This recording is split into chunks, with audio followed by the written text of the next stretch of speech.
started riding motorcycles when I was about 5 years old. Started racing when I was 13. So it was just training or practicing, getting better on the bike, getting the skills down, and then when I did turn 13 and it was ready to go race, I was full-blown racing every weekend and training every day.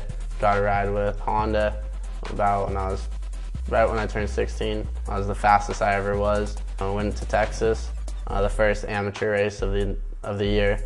Kind of whipped the bike in the air to get going straight down the track, and I looked over the green flag and I see a wheel coming down at me. Went head first into the ground, and I was laying there on the ground and couldn't feel anything. I was ready to get up and start whooping some ass, but unfortunately I couldn't get up. I told my cousin, man, I'm paralyzed. And my cousin's like, no, this type of stuff happens all the time. Laying on the backboard, going outside the track, and had some people looking down at me, and threw a peace sign to them before I got into the ambulance and took off.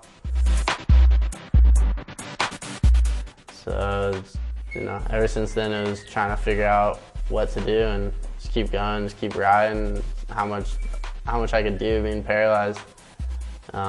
Fortunately, I've done quite a bit.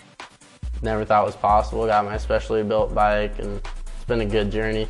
One of the most memorable things for me getting back on my bike was definitely the influence of Jesse Blauer and Life Rolls On. It was, he influenced me to ride again. I was determined to get better and get through this and get going. I knew it was something to work at, and that's what I like to do, is to have something to work for, else there's no point to living, basically. I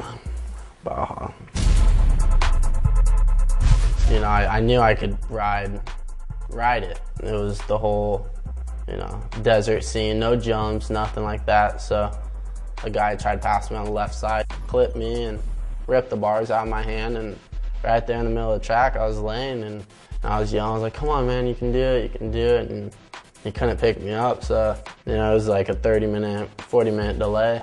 Just get to the road and be safe, and I got there and I was like, yeah, I can't ride anymore. My shoulder's messed up, my shifting's broken, I'm done. I just thought about all the hard work and all the preparation I put into the race, and so by the time they finished putting gas in my bike, I was like, all right, I'm just gonna finish this thing. And I get out there, I almost forget I'm paralyzed when I'm riding, and life in a wheelchair is definitely different. I knew it'd be hard from day one. I'm just here trying to make the best of it, and a lot of kids out there that have problems, and I'm not the only one, I know that. So I want to share my story, and if they could take something away from it, then awesome.